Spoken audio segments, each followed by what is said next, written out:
Bueno, buenos días, gracias por su comprensión. Nos acompaña Rodolfo Vaca. Actualmente él es el director general de la Dirección General de Tesoro Público del Ministerio de Economía y Finanzas y presidente de Fotegal. Cuenta con más de 18 años de experiencia en temas financieros y de gestión integral de riesgos financieros en los sectores de fondos de pensiones, compañías de seguros, regulación financiera y auditoría. Fue director general de la Oficina de Gestión de Riesgos de la Oficina de Normalización Previsional y del Fondo de Pensiones, de aquí de Perú. Asimismo, trabajó en la Superintendencia de Banca y Seguros y la compañía de seguros Visa Sura. Rodolfo tiene una maestría en Derecho Financiero Internacional en el King College London de UK y una maestría en Gobierno y Políticas Públicas, licenciado en Economía y Contador Público. Por favor, un aplauso para Rodolfo. Sí, presento también a Fernando Vázquez. Fernando es subgerente de estudios fiscales en el Banco Central de Reserva del Perú desde diciembre de 2018. Anteriormente se desempeñó como subgerente de política económica, subgerente de política monetaria y jefe del Departamento de Análisis del Sector Público. Asimismo, ejerce la docencia en la Pontificia Universidad Católica del Perú y en la Universidad ESAN. Fernando es economista por la Pontificia Universidad Católica del Perú, tiene una maestría en Economía de la Universidad de Duke. Un aplauso para Fernando, por favor. Empezamos entonces con la presentación de Rodolfo. Gracias. Gracias, Óscar. Muchas gracias por la invitación. Para mí, en realidad, es bastante satisfactorio participar de este encuentro. También soy contador público de profesión, así que es doblemente satisfactorio poder compartir las experiencias que tiene el Perú en lo que es la emisión de bonos sostenibles. Podemos empezar, por favor, con…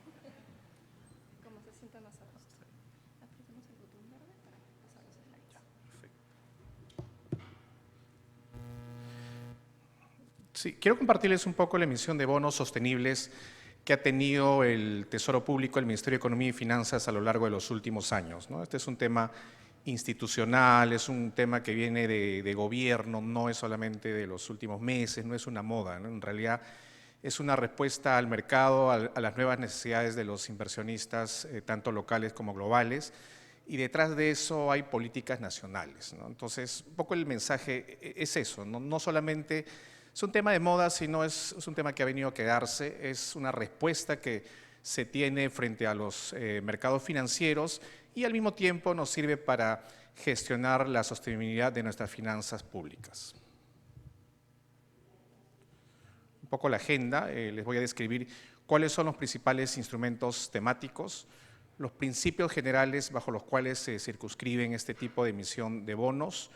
También les quiero compartir el desarrollo de marco de bonos sostenibles en el Perú y darles un ejemplo de cómo el Perú, un estudio de caso, cómo el Perú en el último año emitió un bono temático.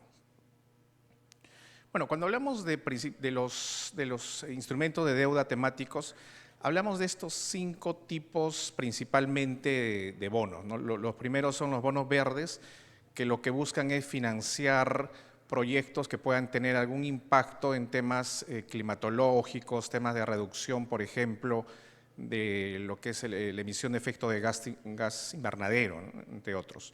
Bonos sociales, como su nombre lo dice, básicamente busca financiar proyectos que tengan impacto social en la vida de los ciudadanos. Los bonos sostenibles es una combinación del 1 y el 2, buscan financiar proyectos que tengan impacto tanto verdes como sociales. Después están los bonos, digamos, linkeados a los objetivos de desarrollo, ¿no? Ustedes saben que la ONU tiene 17 metas de desarrollo sostenible y lo que hacen estos bonos, en el cuarto caso, son básicamente financiar proyectos alineados o asociados a estas 17 metas de desarrollo sostenible. El quinto tipo de deuda o instrumento de deuda es lo que se conoce como SLB, los Sustainability Linked Bond. Es una sofisticación que está entrando en realidad con bastante fuerza a América Latina. Chile y Uruguay ya han emitido este tipo de bonos y tiene una característica bastante importante, ¿no? Lo que hace es, digamos que antes de la emisión de un bono, cada gobierno se compromete a un conjunto de metas. Un conjunto de metas de políticas públicas que pueden ser, no sé, por ejemplo, reducción de la pobreza, puede ser fijar una reducción en índices de desnutrición crónica o de anemia o de repente mejoras en los aprendizajes de la educación escolar. Pero ¿cuál es la característica más importante de esto? Más allá de fijar metas, es de que al inversionista tú le digas como país, de que si como país cumples con estas metas, el bono, el costo financiero va a ser menor. Pero si no cumples esta meta a la que te estás comprometiendo, el costo financiero va a ser mayor, ¿no? Entonces, por ejemplo, en el caso de Chile, Chile se comprometió que en los próximos 10 años el directorio, ya por una política de género, el directorio de las empresas públicas iba a estar conformado por lo menos por el 50% por mujeres, ¿no? Entonces, la pregunta es, ¿qué pasa si de acá a 10 años ellos no cumplen este indicador? Van a tener que pagarle un mayor costo financiero, un mayor costo de cupón a los inversionistas. Y si cumplen, hay una reducción o un descuento en el costo financiero.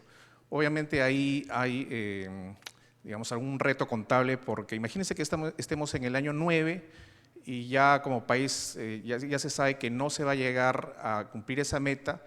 Habría que ver el debate contable, ¿no? Si realmente se va a tener que registrar en las cuentas ese mayor costo financiero o no.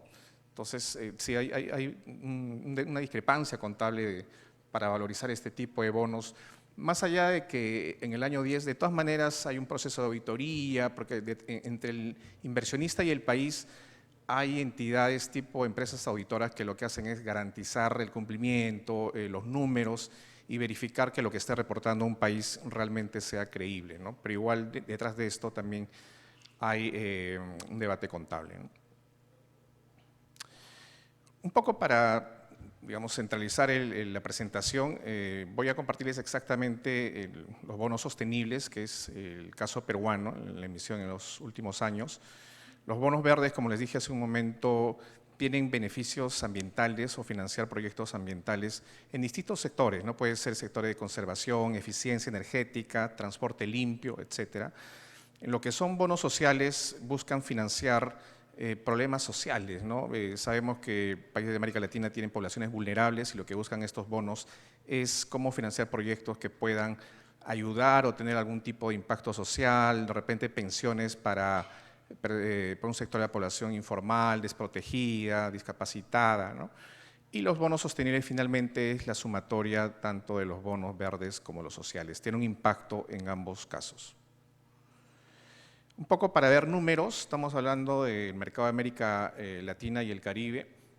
Estamos viendo que lo que les decía al inicio, ¿no? En realidad la emisión de estos bonos es cada vez mayor, ¿no? Bueno, en el 2022 también hubo un tema financiero por el tema de las tasas y digamos que el mercado no se comportó como se esperaba, pero era, digamos, debido a un tema más macroeconómico y comportamiento de tasas. Pero la tendencia en general es que este tipo de bonos sea la emisión cada vez mayor. Pueden ver que los bonos verdes, que tienen impacto ambiental, sí tienen una base considerable. Los bonos sociales en países como América Latina también tienen bastante demanda. Y bueno, la sumatoria de ambos es los bonos sostenibles, ¿no? Que tienen un componente social y verde de manera conjunta.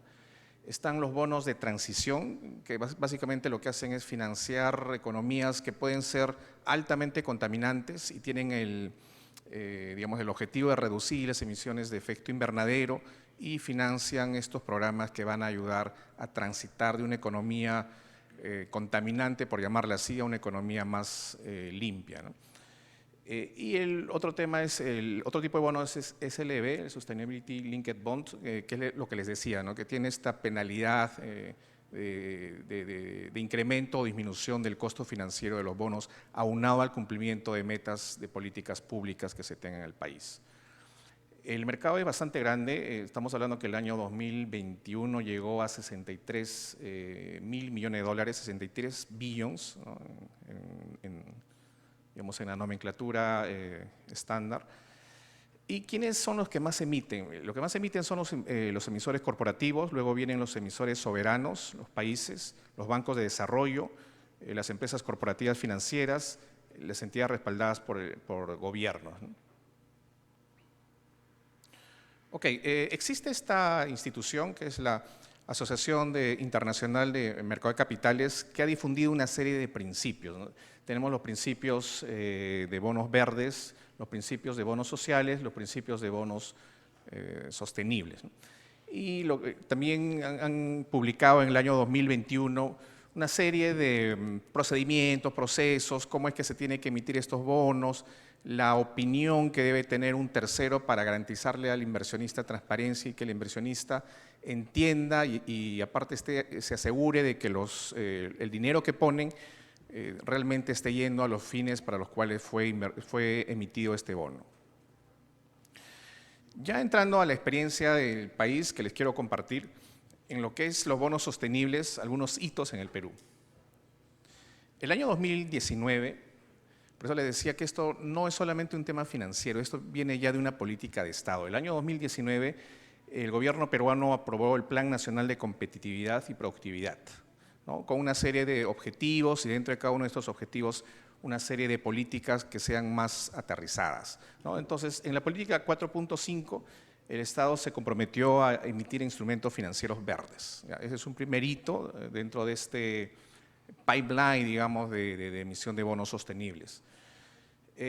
Por el lado del Ministerio de Economía y Finanzas, el año 2020 se aprobó la Estrategia de Gestión Integral de Activos y Pasivos Financieros, ¿no? Con un horizonte de 4 años, año 2020, 21, 22 y 23, que básicamente lo que busca es, con los ahorros que pueda tener el Estado, poder generar mayor rentabilidad y cubrir los pasivos financieros que tenga el país, ¿no? Esa estrategia es pública y se actualiza todos los años. El año 2021 se aprobó en el Perú el marco del bono sostenible que está en línea con las mejores prácticas internacionales. De hecho, hay empresas o intermediarios que, así como los auditores financieros, también auditan esta metodología. Estos marcos son, digamos que necesarios antes de que un país pueda salir a emitir o un emisor pueda salir a emitir un bono temático, porque le garantizan al inversionista que las metodologías, los indicadores, los compromisos que se está asumiendo realmente son creíbles y confiables, ¿no? Entonces, es necesario la opinión de un experto intermediario. En este caso, para el caso peruano fue la empresa Sustainalytics, que hizo una especie de auditoría a este marco y llegó a la conclusión que era totalmente creíble y confiable. El año 2021 también se emitieron 3 bonos en el caso peruano, todos en moneda extranjera, 2 en moneda en dólares y 1 en euros, ¿no? Básicamente por 3.200 millones de dólares y un bono social por 1.000 millones de euros. El año 2022, esta parte no les comentaba, pero dentro de estos principios de los bonos sostenibles es necesario, muy aparte de tener estos marcos o frameworks de emisión de bonos sostenibles, también es necesario darle transparencia al inversionista, un mecanismo de accountability o de rendición de cuentas, ¿no? Entonces, todos los años hay que publicar como emisor un reporte de asignación y de impacto, ¿no? ¿Cómo ha ido, cuáles han sido los resultados digamos, de la asignación de los recursos recaudados, dónde se han ido, cómo se han gastado y cuál es el nivel de impacto que ha tenido en los diferentes sectores, tanto sociales o impactos verdes, según sea el caso, ¿no? El 2023 sí fue un hito realmente histórico. El país tuvo una operación de administración de pasivos, ¿no? Básicamente lo que se busca ahí es reperfilar la deuda y lo que se hace es las deudas que tienen vencimiento en el corto plazo, llámese, no sé, 3, 4, 5 años, lo que se busca es reperfilarlos o atrasar su vencimiento algunos años adicionales, ¿no? Entonces, si por ejemplo tienes bonos que vencen en el año 2023, emites un bono a 10 años de vencimiento, el año 2033, y con los ingresos de este bono 2033 haces una recompra o un intercambio de bonos para que al final tu vencimiento no esté muy cercano al presente, ¿no? Tratas de patear, ¿no?, un poco los plazos de vencimiento. Entonces, el año 2023 le comentaba de que el Perú realizó una operación bastante grande, 20.000 millones de soles, y se hizo bajo el marco de sostenibilidad, ¿no? Tuvo impacto tanto, digamos, se utilizó las categorías, la taxonomía de un bono verde y un bono social al mismo tiempo. Este es el marco que fue desarrollado y aprobado en julio del año 2021. Bueno, en realidad durante varios meses, pero en julio de 2021 se aprobó a través de una resolución ministerial, y esta empresa, que es totalmente independiente, objetiva y bajo criterios técnicos, Sustainalytics, en julio del 2021 emitió una opinión del marco sostenible peruano, indicó que este marco es creíble y se alinea con los principios internacionales de bonos sostenibles, bonos verdes y bonos sociales. Ok, a grandes rasgos, ¿qué contiene este marco sostenible del país? Contiene, digamos, esta referencia técnica, teórica de cómo se van a utilizar los recursos que se capten con las emisiones de bonos, ¿no? Básicamente se establece la taxonomía de qué va a financiar, básicamente son estos proyectos verdes y sociales que les comentaba. Se hace una lista de exclusión en qué no se puede financiar bajo sostenibilidad. Claramente no se puede financiar temas de armas o loterías, juegos, o también las tecnologías que no son limpias, ¿no?, que están basadas en el consumo de combustibles fósiles o de petróleo, ¿no? Entonces, todo este tipo de inversiones que va en contra de la sostenibilidad entra dentro de la lista de inversiones excluidas. También se hace una taxonomía de cuáles son las categorías sociales elegibles, ¿no? Dentro de ellas está, por ejemplo, las transferencias que se puede hacer para mejorar la educación, o transferencias para poblaciones vulnerables, o de repente lucha contra la violencia contra la mujer, por ejemplo, ¿no? Y en lo que es categorías verdes, estamos hablando de tecnologías limpias, transportes limpios, edificios inteligentes, edificios verdes, perdón, y claro, siempre circunscribiéndolo al ámbito del Estado, ¿no? También hablamos de un proceso de gestión de recursos, ¿no? Entonces, lo que hace ahí, lo que hizo el Ministerio de Economía y Finanzas fue revisar sus proyectos y evitar que haya doble contabilidad de los mismos, ¿no? O sea, por un lado, ver qué proyectos estaban siendo financiados por recursos ordinarios, qué proyectos iban a financiarse con los ingresos de estas emisiones, justamente para darle credibilidad a los inversionistas, ¿no? Es importante que los inversionistas cada vez reclaman más este tipo de instrumentos, porque de alguna manera se sienten partícipes de que están colaborando con el desarrollo de un país, ¿no? Los inversionistas también están desarrollando sus propias metodologías, por ejemplo, de ESG, marcos de inversión responsable, ¿no? Muchos de ellos quieren verse realmente que son partícipes del desarrollo de un país, ¿no? No solamente tienen un objetivo financiero, algunos de ellos probablemente sí, pero muchos inversionistas también exigen de que parte de los recursos quieren ver o visualizar de que va a tener un impacto en el desarrollo de un país.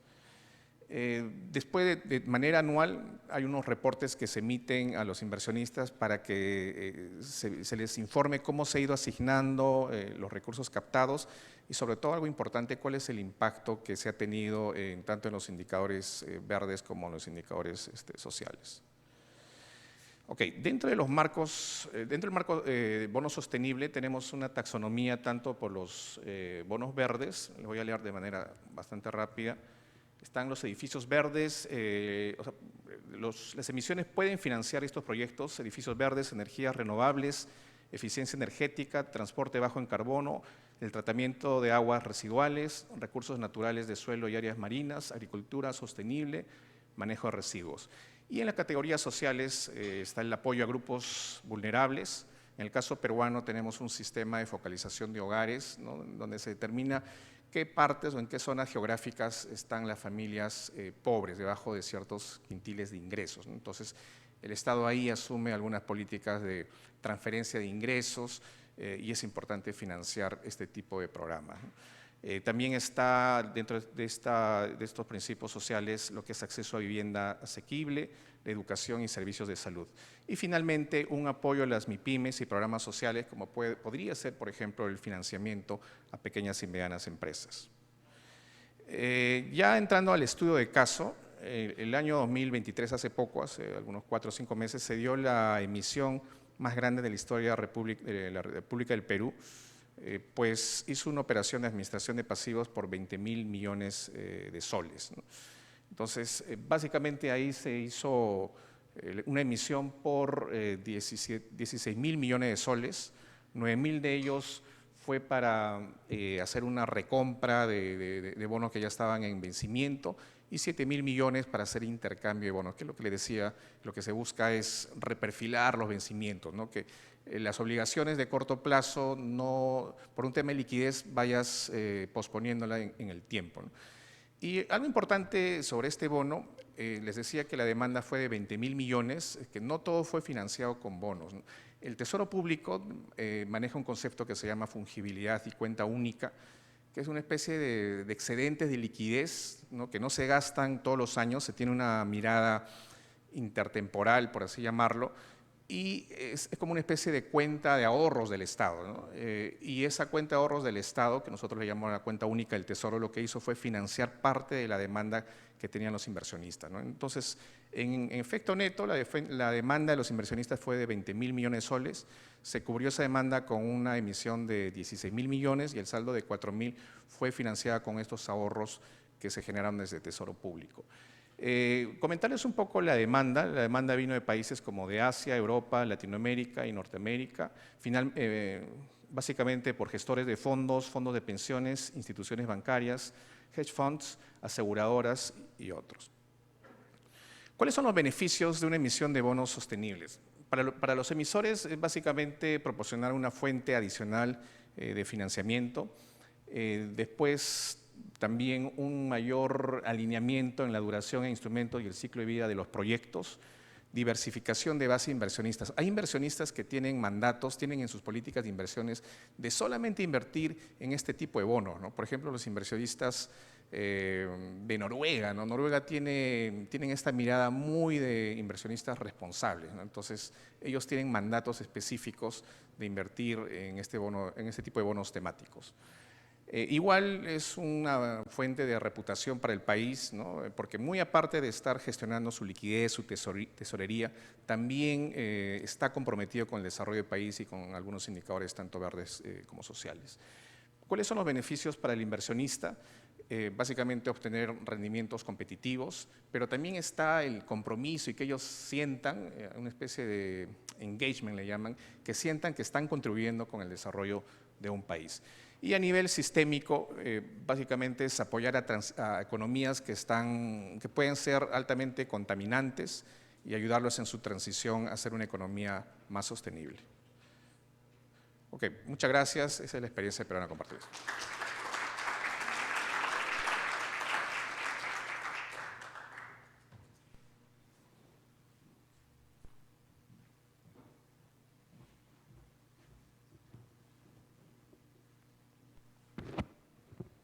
Bueno, buenas tardes. En primer lugar, mi agradecimiento a Óscar y a Focal por la invitación al Banco Central a participar en este importante foro. El tema de hoy, como ya lo ha mencionado Rodolfo, ¿no? Muestra justamente la preocupación de las autoridades acerca del cambio climático. Diversos estudios muestran de que Perú sería uno de los países que se veía más perjudicados con el cambio climático, a pesar de que a nivel internacional, en términos relativos, es un emisor de bajo nivel, digamos, en el sentido de que no emite muchos gases con efecto invernadero, ¿no? Está bastante por debajo de la media. Y durante los últimos 30 años ha venido observándose una reducción en la emisión de gases con efecto invernadero, si es que lo medimos por unidad de producto, unidad del PBI, ¿no? Pasamos de un nivel de 0.35 kilos en el año, por cada dólar en el año 1990 a 0.24 kilos por dólar en el año 2020, ¿no? Casi una reducción de un tercio de lo que se emite. Y además de ello, ¿no? El país está comprometido en estas metas de reducción de gases con efecto invernadero, ¿no? Reducirlos en un 30% hacia el año 2030, y si es que es condicionado a la ayuda internacional, esto podría irse hasta un 40% de reducción de gases con efecto invernadero, y obviamente cumplir también con la meta de un balance neutro de gases con efecto invernadero hacia el 2050. Bueno, la presentación de hoy va a tener, digamos, estas tres partes, pero podríamos agruparlas bajo dos perspectivas, ¿no? Una primera, digamos, un marco general de la emisión de bonos dentro de la gestión macroeconómica, y una segunda parte, las acciones del Banco Central ante el riesgo climático, principalmente de una perspectiva de la administración de reservas internacionales.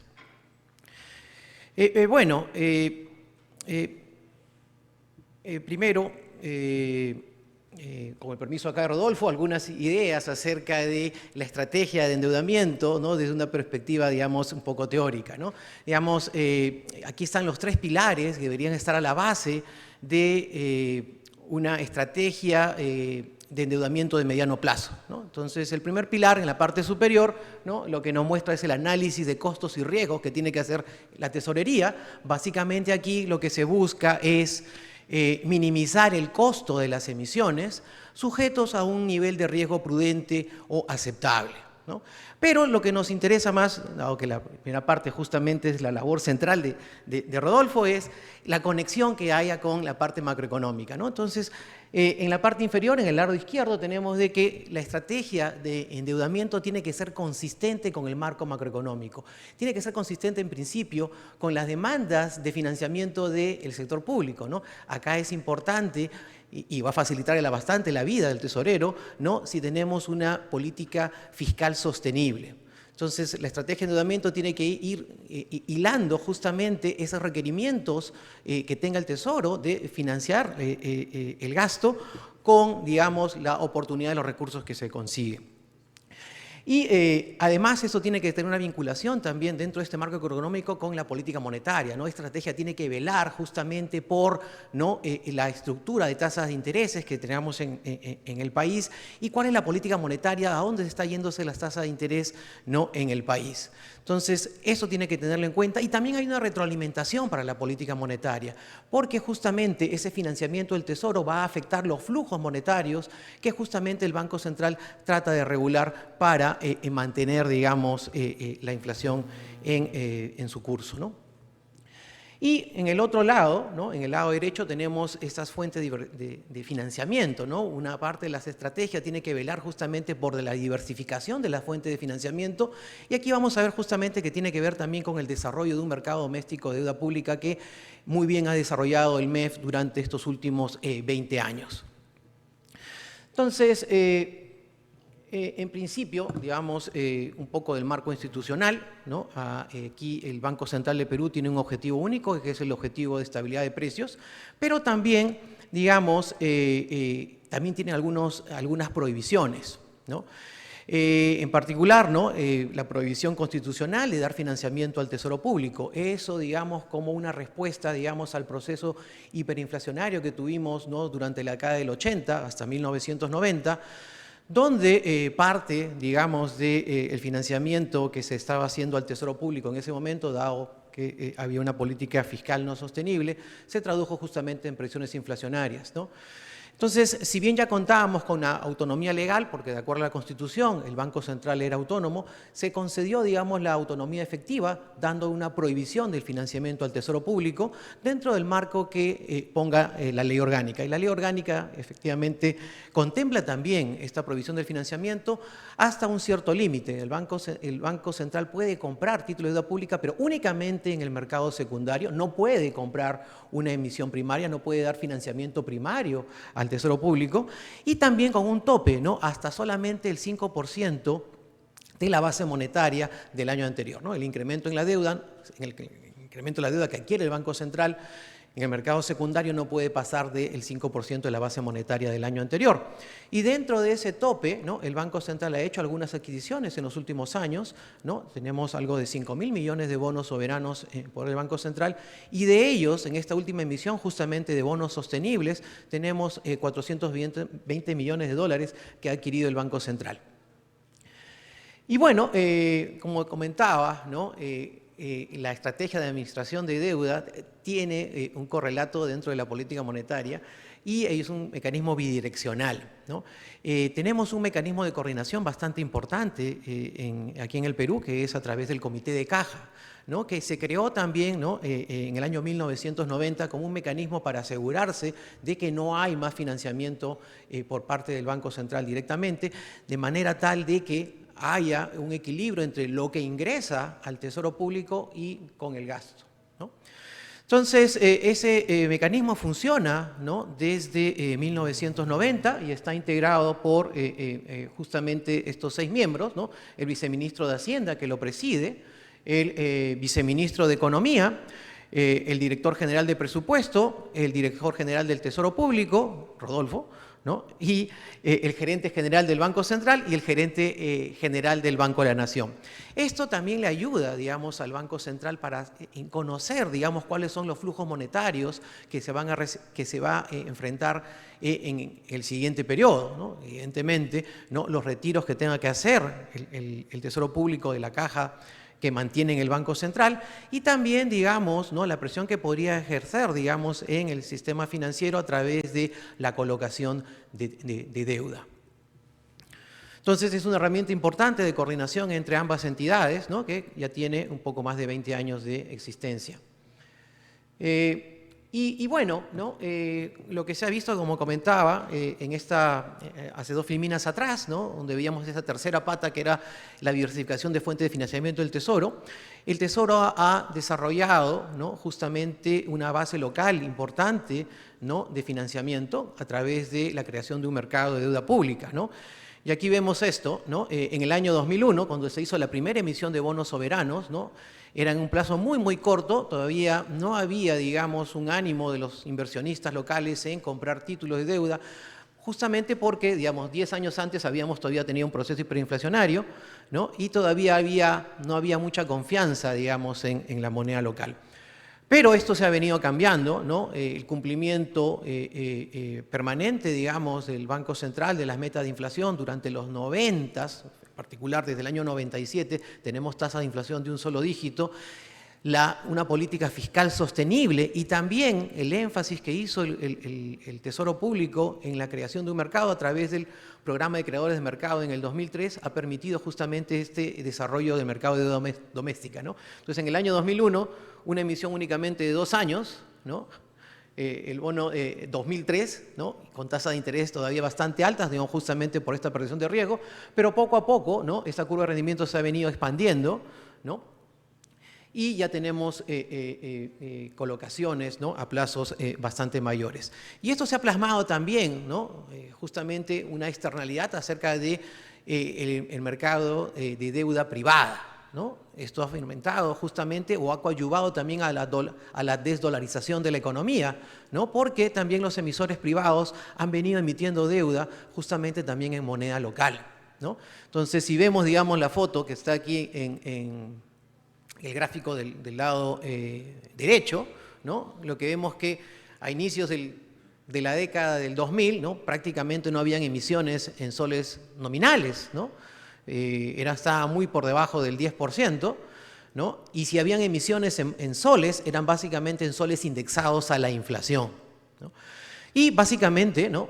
Más del 80% de las colocaciones casi eran en dólares, ¿no? Pero esto se ha venido cambiando y ahora tenemos que principalmente las empresas privadas, ¿no? Colocan alrededor del 70% ya en soles nominales y solamente el 20% en dólares, ¿no? Y el remanente es en soles indexados. Entonces, esto ha sido importante, ¿no? Tanto para el financiamiento del Tesoro como también como una herramienta para desdolarizar, digamos, los pasivos del sector privado.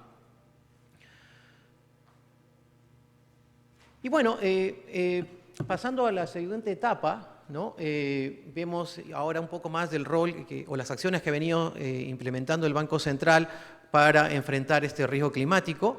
El Banco Central está participando en esta red para enverdecer el sistema financiero, como sus siglas en inglés es NGFS, ¿no? Esta fue una iniciativa, ¿no? Liderada inicialmente por el Banco de Francia, ¿no? Con otros 6 bancos centrales más, ¿no? para, ¿no?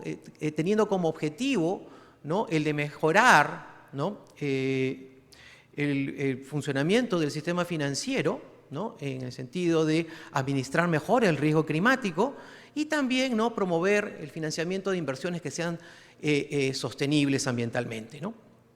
Entonces, bueno, si bien inicialmente habían estas 7 bancos centrales, ahora hacia el 2022 son alrededor de 120 entidades entre bancos centrales y entidades supervisoras de cada país que participan, ¿no? en los 5 continentes. Aquí solamente hay una muestra, ¿no? Pero en realidad son ya 120 participantes.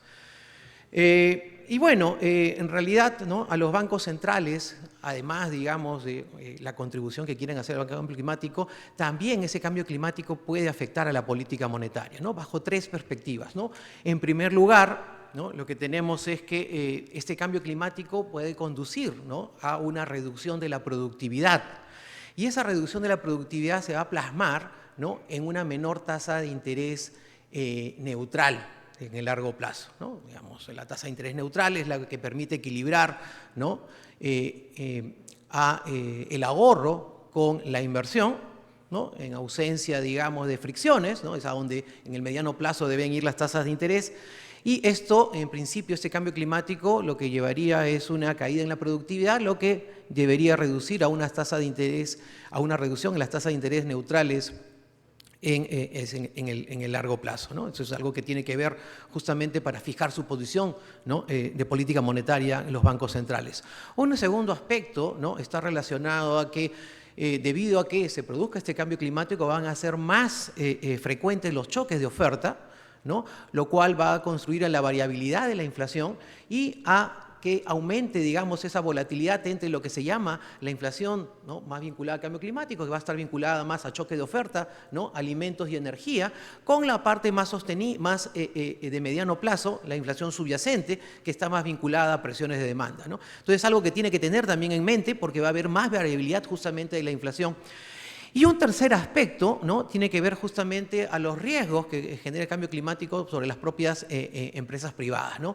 El riesgo financiero puede incrementarse y podría, digamos, llevar justamente un análisis más exhaustivo por parte del sistema financiero para evitar justamente entrar, digamos, en problemas, ¿no? de estrés en el sistema financiero, lo cual evidentemente conduce a también a posibles problemas en la actividad privada porque va a comprometer el financiamiento justamente a ellas, ¿no?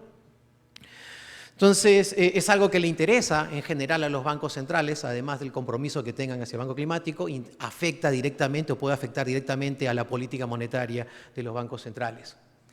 Y bueno, dentro de esta red para enverdecer el sistema financiero, que viene participando el Banco Central, ¿no? Desde el año 2021, ¿no? Tiene diferentes componentes de organización y reglas, ¿no?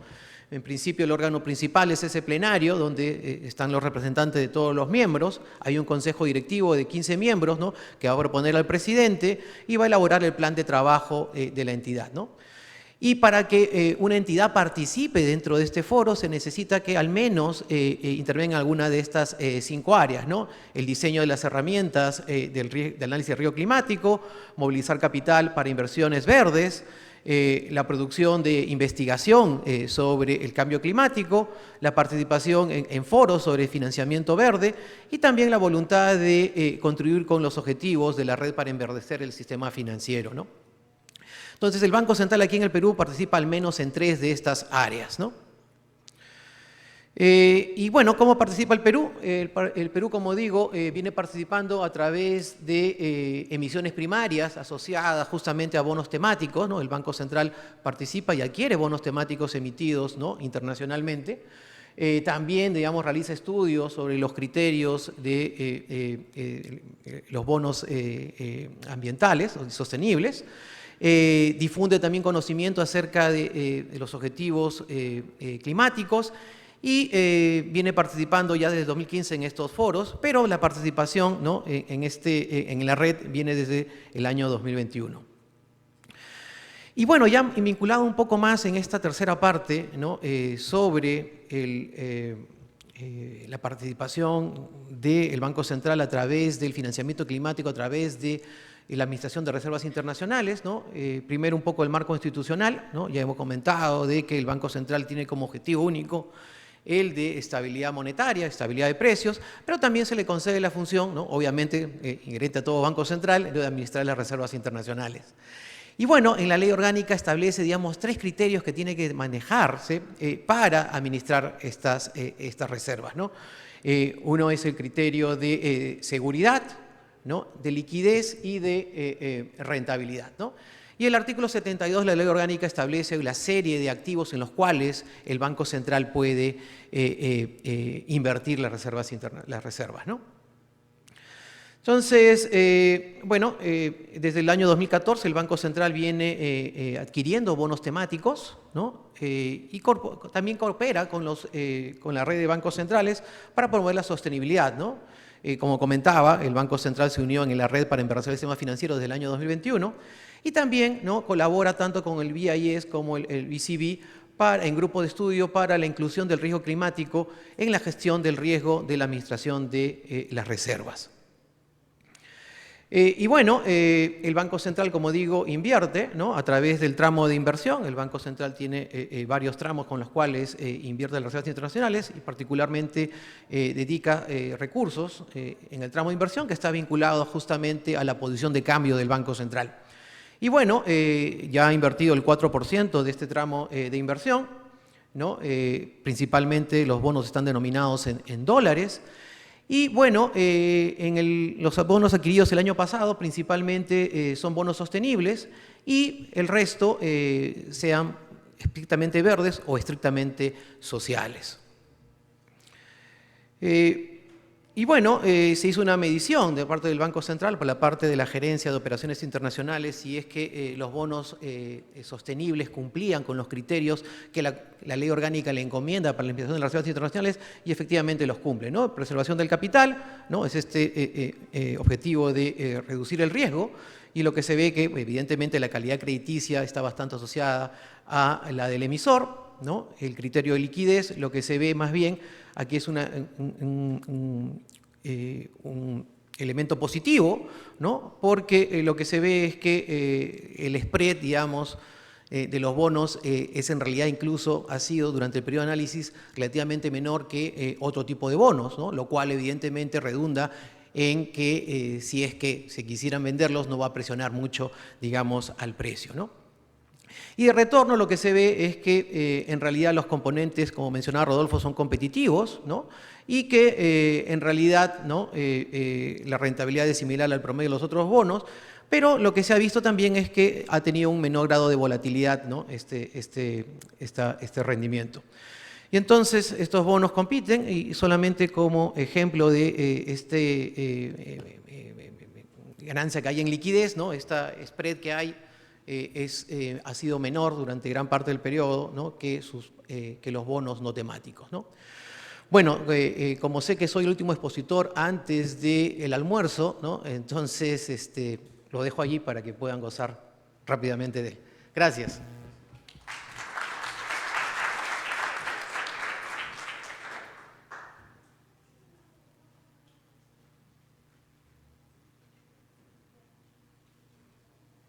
A Rodolfo y a Fernando por sus buenas presentaciones. En general, pues nos han guiado sobre esta tendencia, más que tendencia, y es un cambio estructural en los mercados financieros, ¿no? Pasarnos ya de bonos, digamos, tradicionales a bonos etiquetados, con etiquetas ya sea verdes, sociales o sostenibles en general, ¿no? Entonces, bueno, y qué bueno que nuestras dos instituciones pilares de la fortaleza macroeconómica que tiene el Perú, ¿no? Con la cual gozamos, a pesar de todos los shocks que ha sufrido, todavía gozamos de buena fortaleza macroeconómica.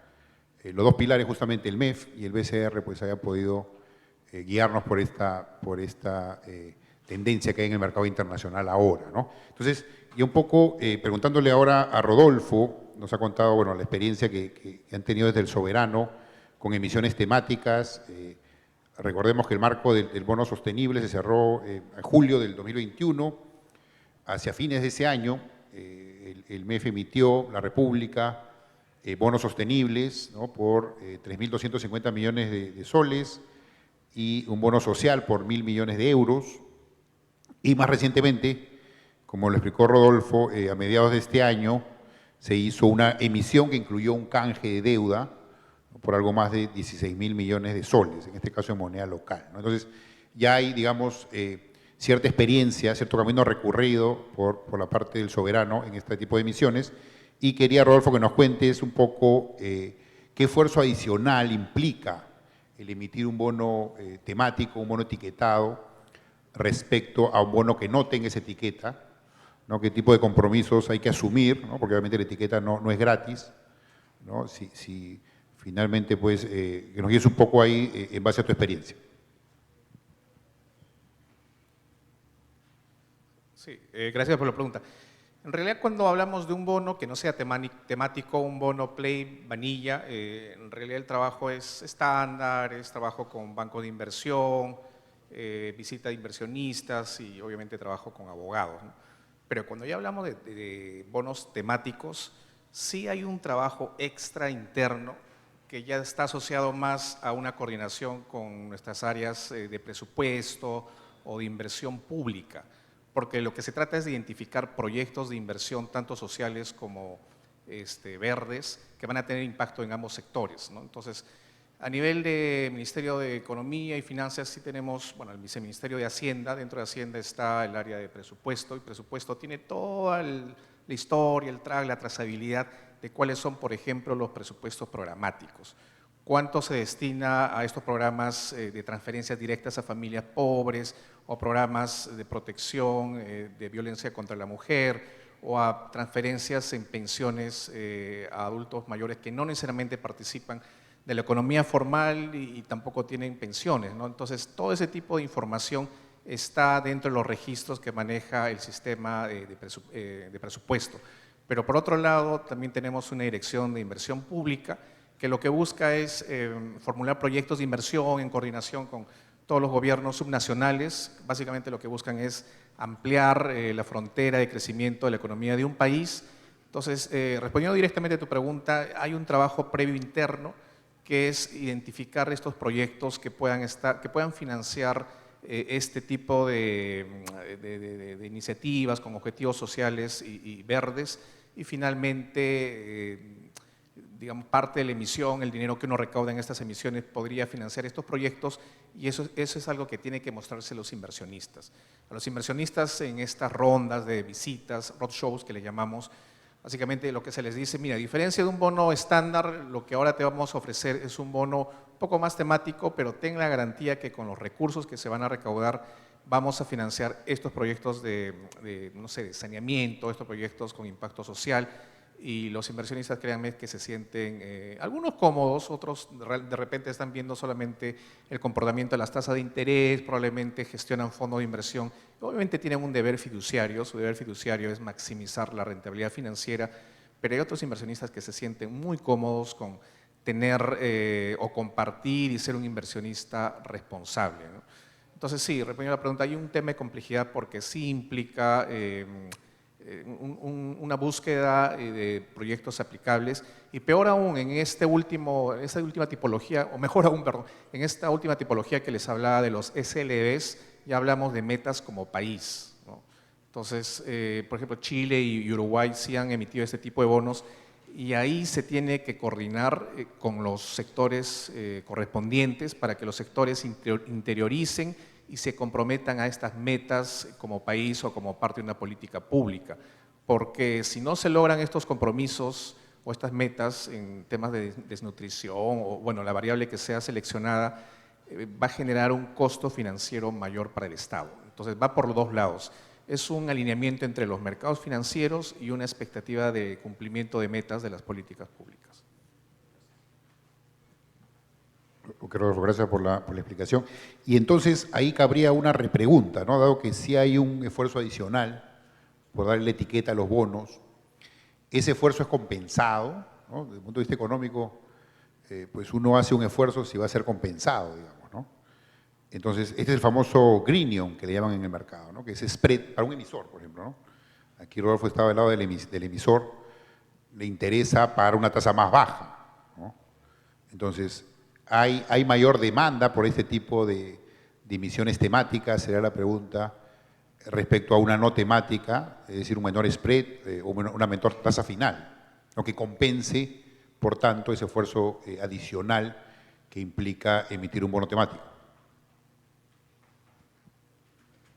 Sí, justo Fernando mostró un indicador del bid spread, que es una medida de liquidez, ¿no? Entonces, llegó a la conclusión que estos bonos, un estudio que hizo el Banco Central, el bid spread, que es un indicador de liquidez, es menor que un bono tradicional. Entonces, estos bonos al final, con un componente de ESG, o lo que le llamamos, digamos, un enfoque social, de responsabilidad, o un componente ambiental, sí tienen más liquidez para poder realizarlos, ¿no? Entonces, la respuesta es de que efectivamente el esfuerzo de esta coordinación adicional paga, pero por otro lado, habría que ver el caso de los SLBs, ¿no? SLBs, desde el momento de que tú no le aseguras un cupón fijo, ya podrías visualizar como una tasa de interés flotante, porque el inversionista no está seguro al final cuánto va a ser su cupón.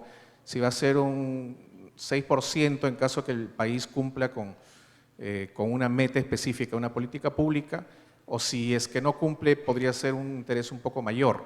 Entonces, a algunos inversionistas no les gusta mucho este tipo de componente aleatorio, porque ya deja de ser una tasa de interés fija que pueda garantizar, por ejemplo, algún pago de pasivos, ¿no? Hemos visto que quienes compran este tipo de instrumentos son compañías de seguros, fondos de pensiones, que tienen deudas pasivos actuariales y obviamente lo que hacen dentro de su gestión de tesorería es comprar bonos para poder pagar estos pasivos financieros. Pero si estos pasivos financieros van a tener un cupón que pudiese ser variable, que está atado a un componente de logro de políticas públicas, ahí podría haber en algunos inversionistas alguna duda y prefieren entrar en algunos, solamente en instrumentos que tengan un cupón ya estabilizado, ¿no? Igualmente existen estos benchmarks que orientan la gestión de inversiones a nivel internacional. Y por ejemplo, estos bonos que hablábamos que tienen este componente variable, dependiendo del resultado que puedas tener en tus indicadores, ya salen de, no sé, del JP Morgan Emerging Market Index, porque ya se considera tasa de interés flotante, ¿no? Y sí, como les digo, hay algunos inversionistas que no les gusta definitivamente este tipo de instrumentos. Pero igual, hay que igualar caso por caso, pero en términos generales sí diría que el esfuerzo vale, que no solamente es una mirada financiera, sino es unir una mirada financiera con una mirada social. Sí, y ya para ir terminando con Rodolfo, dejarlo tranquilo, se vienen nuevas emisiones, se planean seguir emitiendo bonos temáticos. ¿Hay alguna meta de un porcentaje, digamos, objetivo al menos, en el stock total de colocaciones soberanas, por ejemplo, que sean en bonos temáticos? Perú tiene, como lo mencionabas hace un momento, tiene reglas de responsabilidad fiscal. Básicamente tiene dos grandes reglas. Una es el déficit fiscal, es decir, que no, como país no podemos gastar más de lo que generamos como ingresos. Esa meta es máximo del 1%, o sea, máximo podría haber 1% de déficit fiscal. Y por otro lado está el tamaño de deuda. Nuestro tamaño de deuda objetivo es 30% del PBI. Pero igual, como Ministerio de Economía y Finanzas, tenemos una cláusula de excepción. En situaciones de emergencia como el COVID, sí puede tomarse un poco más de deuda y de hecho sí la deuda como stock se incrementó. Actualmente está en 33.8 el PBI. Nuestra meta y dentro de la estrategia global de activos y pasivos está en primer lugar solarizar la deuda, seguir emitiendo para suavizar estos vencimientos que son de corto plazo y respondiendo concretamente, efectivamente la sostenibilidad o el enfoque de sostenibilidad en los bonos temáticos no es una moda pasajera, ha venido para quedarse. Ya está interiorizado en todos los inversionistas y te diría de que el cupo o el target, el objetivo al que nos orientamos, estaría supeditado por el cumplimiento de estas reglas fiscales que te comentaba, ¿no? Pero básicamente dentro de una estrategia global de activos y pasivos. Gracias, Rodolfo. Y ahora pasando más bien a la institución responsable de la política monetaria, el BCR, con Fernando. Bueno, nos comentaste en tu presentación que ya invierten la parte de las reservas internacionales, que también está a cargo del Banco Central, se invierte un porcentaje en bonos temáticos, ¿no? Sobre todo sostenibles. Entonces quisiera saber si tienen algún porcentaje también objetivo, porcentaje mínimo al cual quieren llegar para este tipo de emisiones dentro del portafolio total de las reservas internacionales. Por ejemplo, algo que ya se estila en los países europeos, ¿no? Los países europeos tienen un porcentaje mínimo de su portafolio de reservas internacionales que debe ser invertido en emisiones temáticas, ¿no? Ya sea sostenibles, verdes o social. ¿Hay algo así en el BCRP?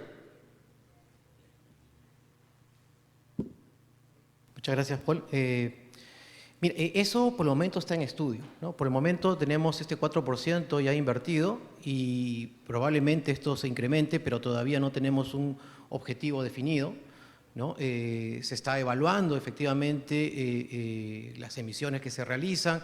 El Banco Central, aparte, tiene algunos criterios particulares, ¿no? O sea, tienen que ser emisiones o bien que realicen gobiernos o un organismo multilateral, ¿no? Entonces, el Banco Central no compra títulos del sector corporativo. Entonces, la base también es un poco menor. Pero igual, ¿no? Sí en estudio, digamos, y el análisis efectivamente de los criterios de riesgo que deberían implementarse para incrementar esa posición que actualmente tiene. Pero todavía es algo que está en estudio, no tenemos una meta definida para ello. Fernando, gracias por la respuesta. Tenemos aquí algunas preguntas del público.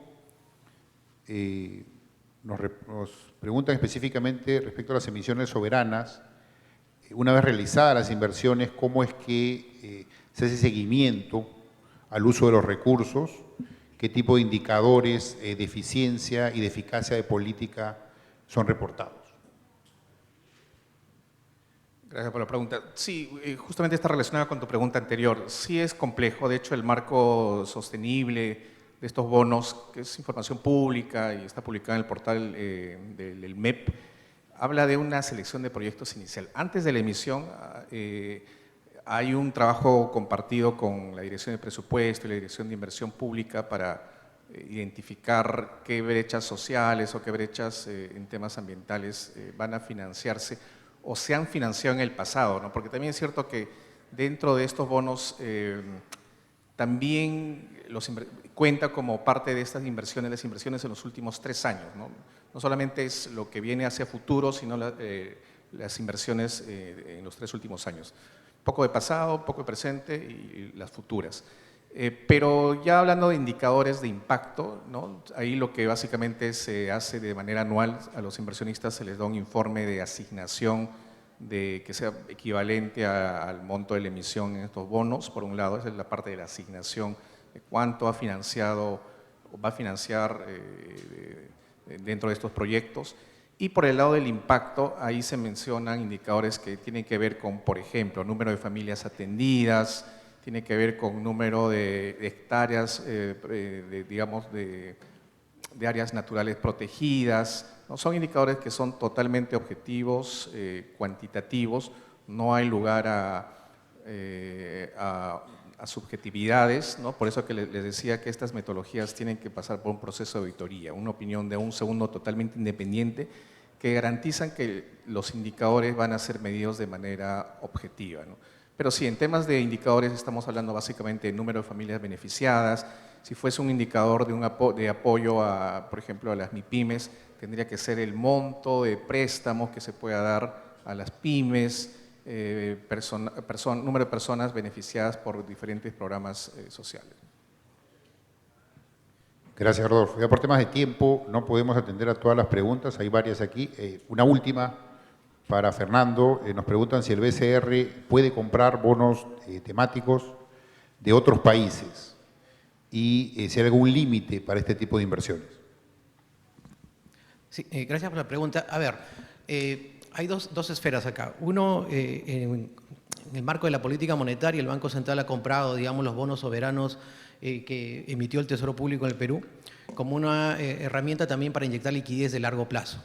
Pero eso es aparte del manejo de reservas internacionales. De hecho, si son reservas internacionales, el Banco Central no puede comprar bonos soberanos de Perú. No forman parte de las reservas internacionales. Entonces, lo que compra son bonos emitidos por otros gobiernos para la finalidad de las reservas internacionales, ¿no? Y si quisiéramos comprar, digamos, bonos de Perú, tenemos la restricción del 5% del crecimiento de la base monetaria y únicamente en el mercado secundario.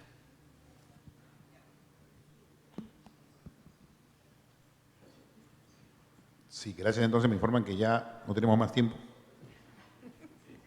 Sí, muchas gracias. Gracias a los expositores, gracias señor Vingas.